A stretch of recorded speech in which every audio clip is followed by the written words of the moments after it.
Pluto is responsible for processing what's repressed and lurking in the shadows, and as the destroyer, seeks to destroy or break down anything that is not aligned with higher purpose.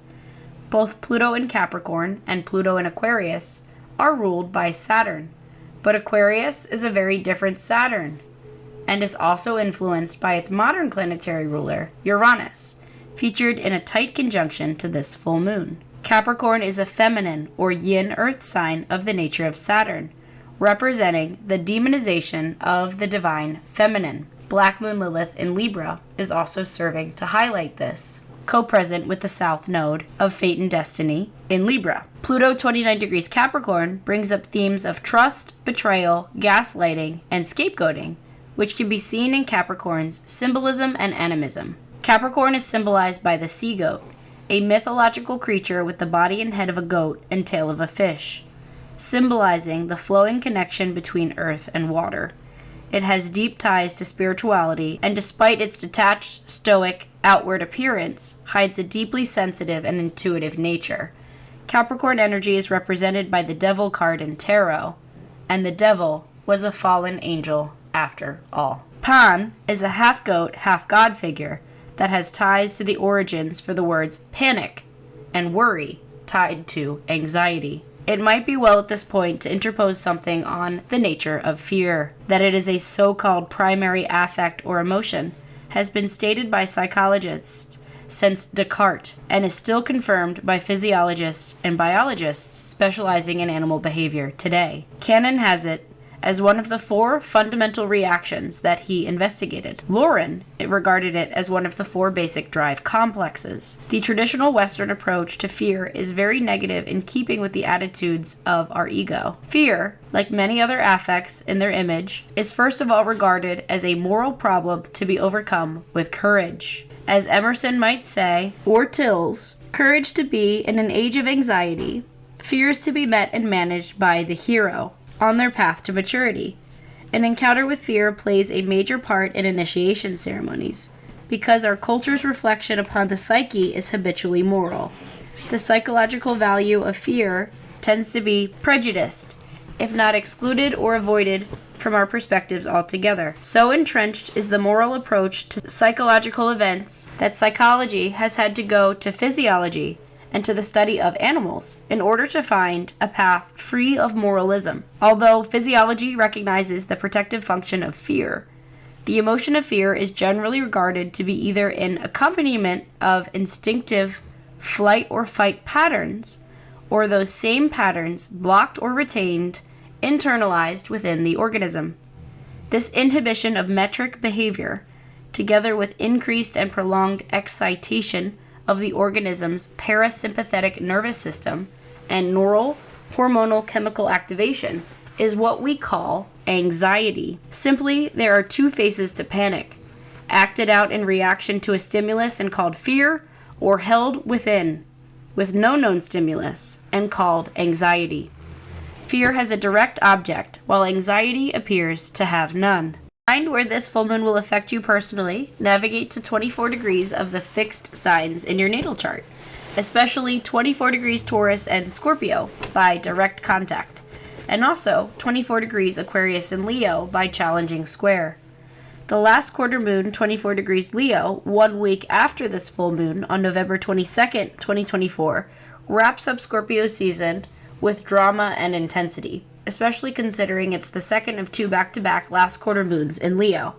This is like the universe saying, hey, pay attention, I want you to focus here. This full Beaver Moon is conjunct not only the Uranus-Jupiter conjunction 21 degrees Taurus that occurred in late April, early May 2024, but also Uranus Kanzimi, Uranus and the Sun aligned 23 degrees Taurus mid-May 2024, and the Mars-Uranus conjunction 26 degrees Taurus in mid-July 2024.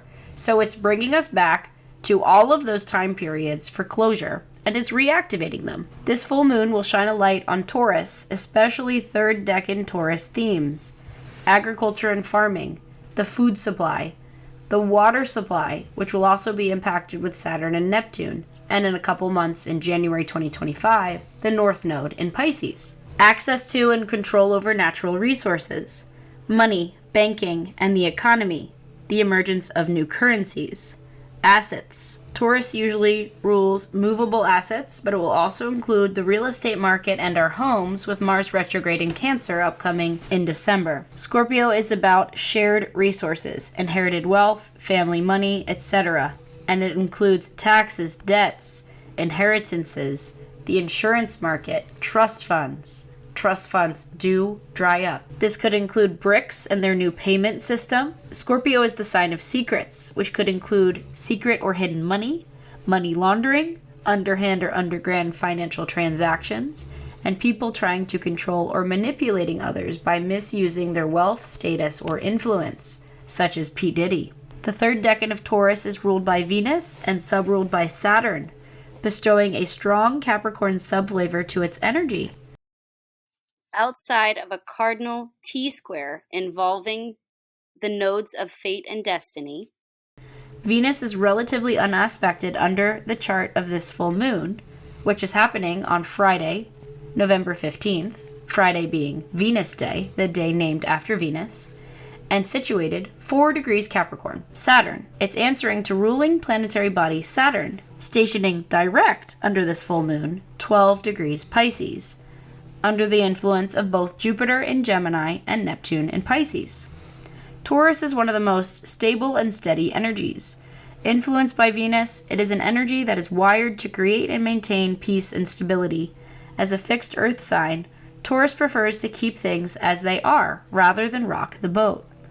This is amplified when we consider that the moon is exalted or especially strong in Taurus, and at odds with the opposing sun in Scorpio, which is all about change and transformation. Uranus, the least stable planetary body, in close conjunction to the exalted full moon here, will bring dramatic changes and curveballs to our finances and overall sense of peace and stability. Prepare for another great American recession and a possible housing market collapse. With any 180-degree opposition, tension exists between the needs of the self versus the needs of those around us, especially within our one-to-one interpersonal relationships. Look to where this opposition is playing out in your chart, where you have 24 degrees Scorpio and Taurus, to see how it may manifest in your life. As an example, 24 degrees Scorpio Sun falls within my second house of self-made money, while the moon, 24 degrees Taurus, is directly opposite in my 8th house of shared resources and long-term commitments. 24 degrees in degree astrology is a Pisces degree. This is bringing us back to Neptune in Pisces in its sign of modern rulership as the sole depositor under this full moon, and Saturn's co-present, now direct 12 degrees Pisces. Whenever a planet changes its motion, aka when it stations direct or retrograde, it increases the effects of its energy and symbolism. Saturn and Neptune co-present in Pisces means dangerous water, flooding, toxins in the water, attacks on the water or to the water supply, and water used as a weapon, to name a few examples.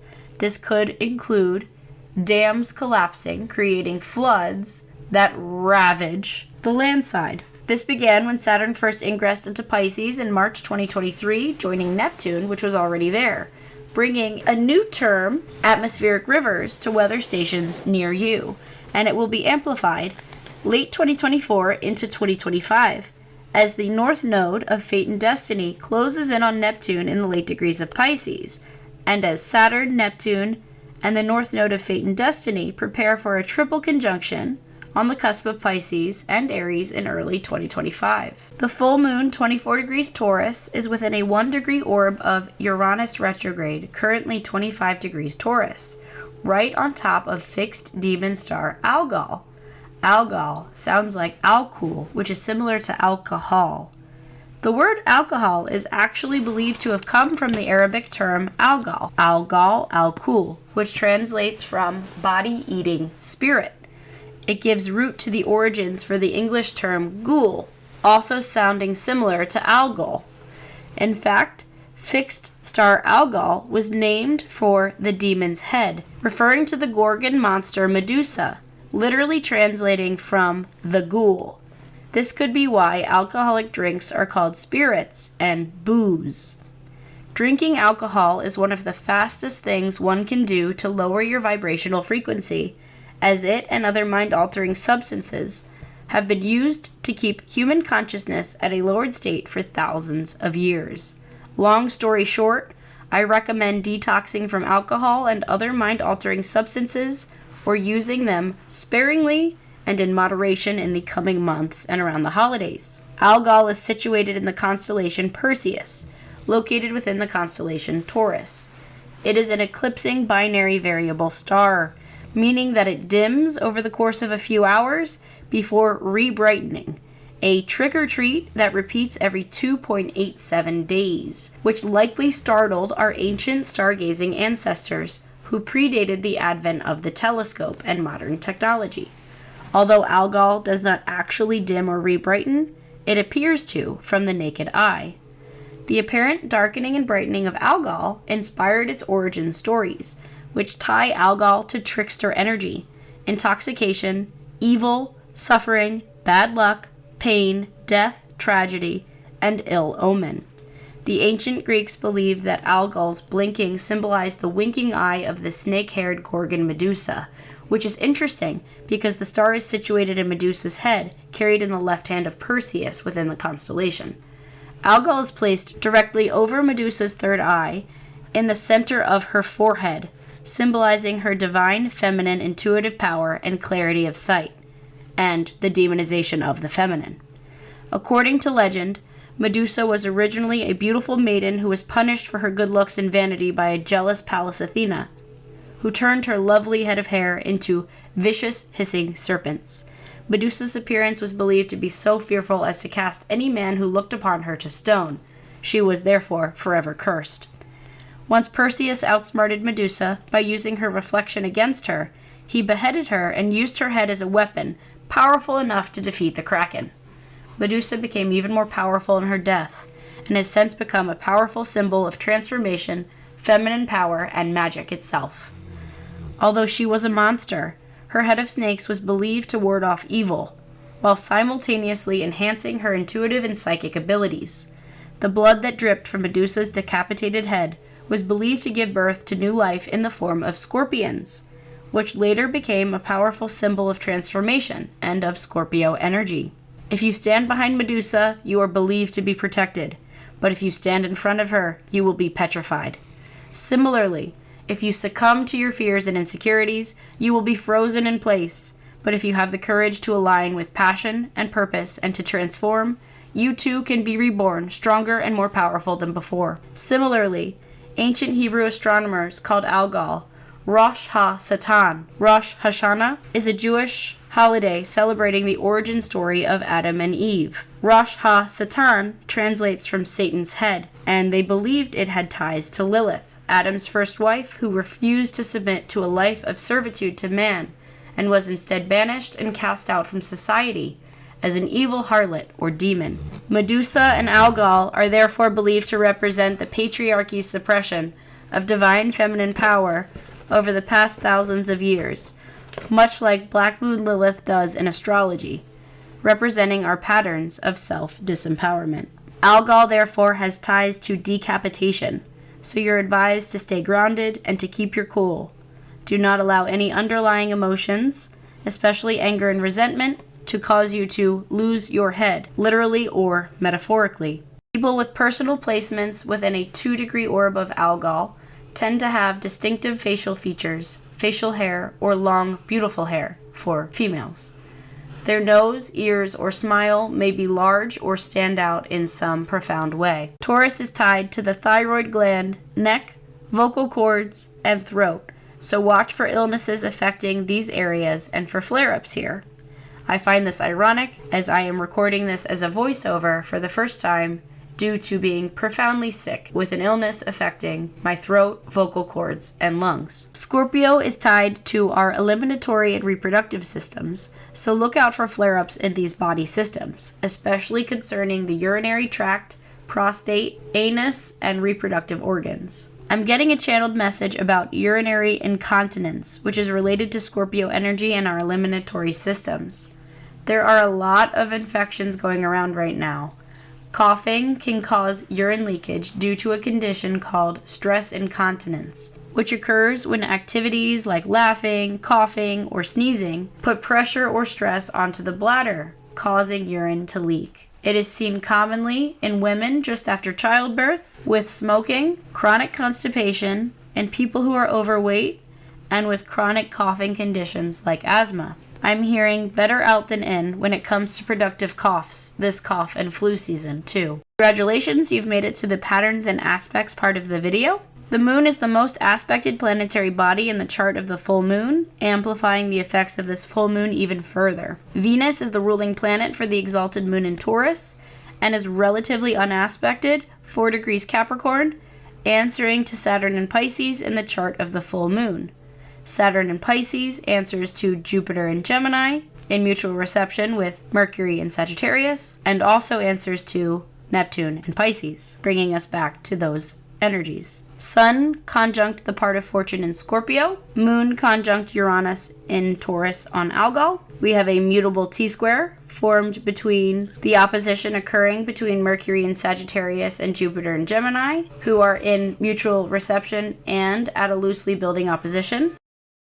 The mutable T-square is formed with the energy converging on the square to Saturn in Pisces, which stations direct under this full moon. I'll explore this a bit deeper, but you can think of a mutable T-square like a bow and arrow, with the point of tension on Saturn in Pisces. Once we release that tension, the arrow points to what's missing opposite in the sky, which is the discernment of Virgo. We have an out-of-sign grand trine formed with Mars in Leo trine, the north node of fate and destiny in Aries, and Neptune, 27 degrees Pisces, also forming a trine to the Sun, 24 degrees Scorpio. We have a rectangle pattern and a cradle pattern. The mutable T-square. Mercury in Sagittarius opposite Jupiter in Gemini, with both planets in their sign of debilitation and in mutual reception in cahoots with one another, with Mercury about to retrograde through Sagittarius,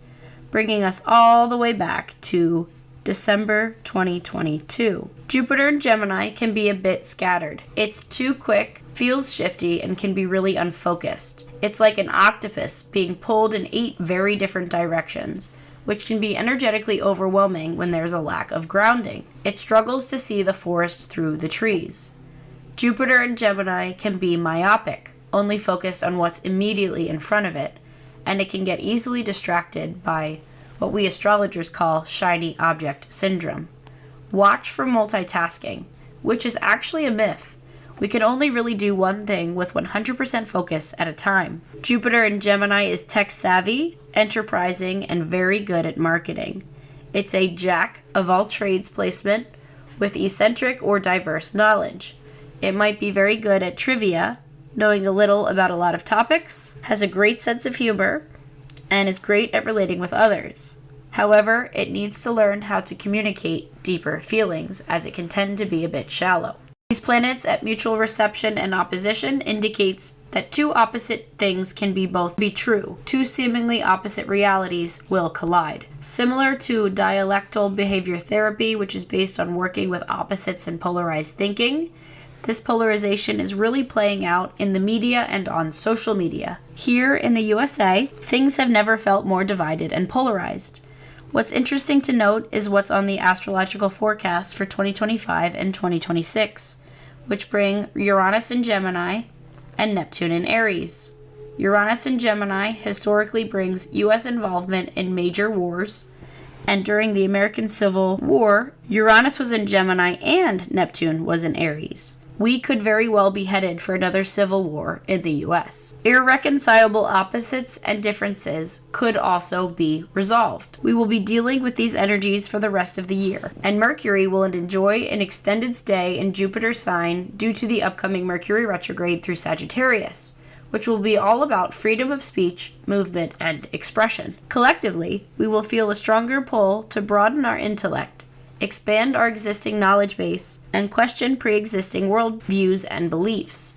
Infringement upon personal liberties will lead to protests, with the North Node in Aries, coming to a peak December and January. Whenever Mercury transits optimistic, gregarious Sagittarius, it encourages us to take a more lighthearted approach to thinking and perceiving the world around us. You're encouraged to not take yourself too seriously and to lean into laughter and humor for healing. Sagittarius is a truth-seeking energy, and the truth will certainly set us free over the next 3 months. As you turn inward and prepare for the process of wintering here in the Northern Hemisphere, you may feel inspired to focus your mental energies on aligning with inner truth and purpose. In shadow, Mercury in Sagittarius can be dogmatic, overly blunt in its speech or delivery, arrogant, and have a tendency to overlook the more minute details due to an excessive focus on the broader big picture. Some important dates to note. Mercury enters its pre-retrograde shadow on November 7th, 2024, the moment that Mercury reaches 6 degrees 23 arc minutes of Sagittarius, where it will ultimately station direct on December 15th, 2024. Mercury stations retrograde on November 25th, 2024, just days prior to Thanksgiving here in the US. 2 degrees 40 arc minutes of Sagittarius, that KILL or BKILLED degree. Mercury is Kazemi, conjoins the sun and is reborn like the phoenix rising from its ashes on December 5th, 2024, 14 degrees 27 arc minutes of Sagittarius. Mercury stations direct on December 15th, 2024, 6 degrees 23 arc minutes Sagittarius, and will leave its post-retrograde shadow for good on January 2nd, 2025, 22 degrees 40 arc minutes of Sagittarius, that KILL or BKILLED degree again. We will experience the opposition between Jupiter in Gemini and Mercury in Sagittarius 3 times. The first direct pass, the retrograde pass, and the final direct pass. The opposition first exacts between November 17th and 19th in the days following the full Beaver Moon in Taurus, coinciding with Pluto's ingress into Aquarius. On the 25th, Mercury stations retrograde, which means that on December 4th, Mercury will oppose Jupiter in Gemini again during its retrograde, retracing its steps. Mercury is the trickster magician card in tarot, ruling over commerce, communication, and travel. Mercury likes to tinker and is all about attention to detail, whereas Jupiter and Sagittarius are all about universal themes, similarities, philosophies, and world views, spirituality, and the big picture perspective. This is all about how our thought patterns and beliefs create our 3D reality. This is an opportunity to observe and reflect on any tendencies to embellish, exaggerate, or misrepresent information, facts, ourselves, or our experiences. Misinformation and disinformation will resurface as major themes at this time. The egoic, arrogant need to be right will play out, especially in the media and on social media. For peace of mind, you may want to deactivate your social media and definitely ensure that your passwords are secure. Mercury is a shapeshifter associated with the logical functions of our mind and ruling over fraternal twins Virgo and Gemini. 2 planets at mutual reception and opposing one another does not mean that this will be an easy transit. As with any opposition, conflict leads to evolution. We will be challenged to find ways of seeing eye to eye and compromising amidst polarization. The point of tension occurs with Saturn stationing direct 12 degrees Pisces. Saturn is now direct, magnifying its symbolism. This energy is converging on what's missing. So if we pull that bow and arrow, that tension formed as we pull the string, if we were to let go and release the arrow, that arrow would converge opposite what's missing in the sky, in the heart of Virgo, aka the second decan of Virgo, between 10 and 19 degrees of Virgo, which is all about practicing the art of discernment. We have an out-of-sign grand trine. Mars, the ruler of the North Node of Fate and Destiny in Aries, trines the North Node in Aries. So the North Node of Fate and Destiny is trining its planetary ruler. This is the transition from the Fool to the Emperor, bolstering our self-determination. It's a time of rapid collective self-development as we realign with passion and purpose. We are healing abandonment and rejection wounding as we lean into greater autonomy, self-reliance, and independence. It's about finding our inner flame and carrying the torch as we inspire others on the path toward autonomy and independence. We have a rectile rectangle pattern formed. Mercury 16 degrees Sagittarius opposite Jupiter retrograde 19 degrees Gemini. Chiron 19 degrees Aries opposite Black Moon Lilith 15 degrees Libra. Chiron 19 degrees Aries trine Mercury 16 degrees Sagittarius. And Black Moon Lilith 15 degrees Libra trine Jupiter retrograde 19 degrees Gemini. Awareness around our deepest abandonment and rejection wounds, activated by Chiron and Aries, as Jupiter expands our patterns of self-disempowerment, Black Moon Lilith, playing out in our interpersonal relationships, Libra. Return of or a message from a past lover or flame will bring closure. We have a cradle pattern. The cradle aspect pattern is a trapezoid consisting of two minor grand trines connected by an opposition. The cradle pattern lies along the border of one half of the chart, creating an energetic barrier of sorts. The implication is that the other half remains untouched, unexplored. It's unknown or foreign territory. There is an inner harmony thanks to the 3 sextiles and 2 minor trines. With this aspect or pattern, the motive of security dominates our energy. We may be anxiously concerned about protecting what we have against intruders or anyone who seeks to take it. We may have difficulty letting go, and much like an infant in a cradle, prefer to remain in the familiar security of that cradle. Fortunately, Uranus conjunct this full moon in Taurus is here to break us free from the shackles of complacency. This full moon has major connections to the past. On May 9th, 2023, the Sun and Uranus aligned for Uranus's Cazimi, 18 degrees, 53 arc minutes of Taurus. A couple weeks after that, we had, on May 19th, 2023, we had the new moon, 28 degrees Taurus. Between July 31st, 2022 and August 1st, 2022, as Mars prepared for its most recent retrograde before this upcoming one, Mars, Uranus, and the North Node of Fate and Destiny aligned 18 degrees Taurus. This alignment last occurred around 324 BC, and it was an energetic ripple effect that will last for decades and centuries to come. On May 16th, 2022, we had the full moon total lunar eclipse, 25 degrees Scorpio, within a 1 degree orb of this full moon. On November 19th, 2021, we had the full moon lunar eclipse, 27 degrees Taurus, within a 3 degree orb of this full moon. You may remember from some of my previous videos, but this was a time during the COVID-19 pandemic when we had record deaths. November 15th, 2020, on this same date in 2020. And I've said it in many of my videos this year, but 2024 is a karmic year. It is a repeat of 2020. We had our new moon, 23 degrees Taurus, within a 1 degree orb of this full moon. With Saturn stationing direct, all of this energy happening on the 2 evil degrees of astrology, including the 18th degree and the 22nd degree, there very well could be desperate power grabs with Pluto 29 degrees Capricorn. At the hands of leaders who are losing power, there could be a return of mask mandates. There could be a return of lockdowns. And finally, this is taking us all the way back to January 12th, 2020. The conjunction between Pluto, Saturn, and Ceres, 22 degrees Capricorn. That evil KILL or BKILLED degree. Ceres is now 22 degrees Capricorn under this full moon, 24 degrees Taurus, bringing us right back to the power grabs, fear-mongering, and abuses of power we saw between 2020 and 2022, especially as Ceres closes in on Pluto, 29 degrees Capricorn. The Sabian Symbolism, 25 degrees Taurus, a large, well-kept public park.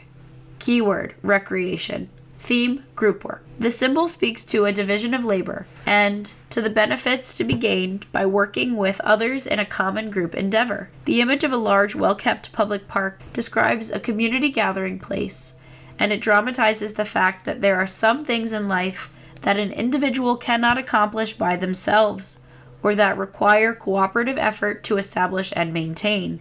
It also emphasizes the fact that self-worth can be realized only in the ordinary, everyday world, as the individual discovers when and how they need others, and that others need them. Positive. At its highest, the symbol represents community leadership and an unselfish dedication to the welfare of all people. Negative. Lack of self-confidence and a tendency to be easily swayed or influenced by the thoughts and opinions of others, aka group think. Today, the accent is on enjoyment. Take the time to save the fruits of your labor. Community or social gatherings bring special pleasure. Opportunity. Your greatest advantage lies in working on group rather than personal projects at this time. Focus on aesthetics and add a touch of beauty to the world around you. Risk. Guard against giving in to pressure from others against your better judgment. Don't waste your time arguing over trivial matters. Stepping stones. Common ground, cooperative effort, shared resources, group projects, division of labor, and beautification. Crystals. Black tourmaline is a powerful protector, assisting with protecting your energy and home by ensuring that negative energy cannot penetrate. It is also a great stone for grounding. To connect with it, you can display it near the doorway of your home, or you can wear it on your left wrist as a bracelet. Thank you for watching. If you're still with me, you're a real one. Drop your current most used emoji in the comments. If you took anything away from this video, we ask that you like, comment, share the content, and subscribe. If you enjoyed this video, we know that you'll enjoy the full playlist and this additional video. Thank you so much. Love you, and see you soon.